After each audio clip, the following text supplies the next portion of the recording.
క్రీస్తుదాసు అనే దైవజనుడి విషయంలో నేను కొన్ని షార్ట్ వీడియోలు పెట్టడం జరిగింది. అవన్నీ నేను ఎక్కడి నుంచో తెచ్చినవి కావు. అందరూ ఆ దైవజనుడు మంచి సాక్ష్యం కలిగిన వ్యక్తి అంటే పలుమార్లు పిలవడం జరిగింది. నేను పెట్టిన షార్ట్ వీడియోస్ అన్నీ లక్షల రూపాయలు పెట్టి మీటింగ్స్ పెట్టి వారొక్కరినే కాదు పిలిచింది. డేవిడ్ బ్రహ్నం గారిని పిలిచాను, మంచి వాక్య పరిచర్య.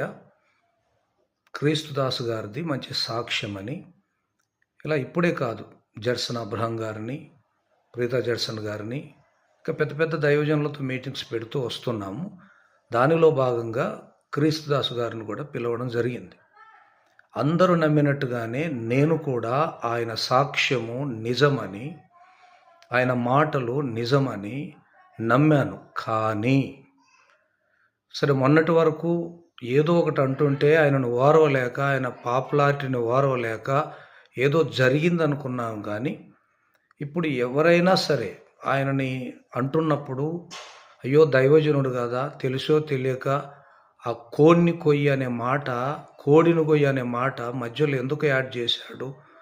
అది అనకూడదే, జనాలను ఏదో ఎంటర్టైన్ చేయడానికి మాట్లాడాడు, ఇక మార్చుకుంటాడేమో, చాలా ఇంటర్వ్యూలలో కొంచెం స్టేబుల్గా కరెక్ట్గా మాట్లాడాడు అనుకునే లోపు డీజే సాంగ్ చేశాడు.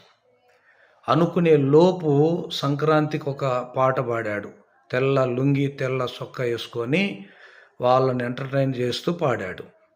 సరే, ఏదో జరిగింది, పిల్లలు ఇలా వచ్చి వాళ్ళు ఏదో బలవంతం చేస్తే అక్కడ చేశాడు అనుకుంటే, ఇప్పుడు భయంకరమైనటువంటి నవ్వులు, కంట్రోల్ లేని దొందర్థాలు ఇచ్చేటువంటి మాటలు, డబుల్ మీనింగ్ డైలాగులు, భయంకరమైన చెడ్డ మాటలనే నవ్వుకు ఉపయోగించేటువంటి ఆ స్టేజి మీదకి ఎంత ధైర్యం ఉంటే వెళ్ళాలి? ఎంత ధైర్యం ఉంటే వెళ్ళాలి? నిజంగా దేవుడు ఎంత చక్కగా పోషించాడు ఈ 40 సంవత్సరాల్లో ఆయన కుటుంబాన్ని, ఆయన బిడ్డలను.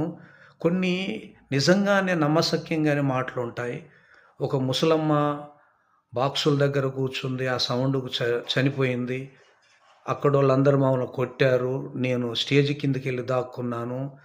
నవ్వటానికి నవ్వినా తర్వాత ఆలోచిస్తే ఇది నిజమేనా అనిపించేది.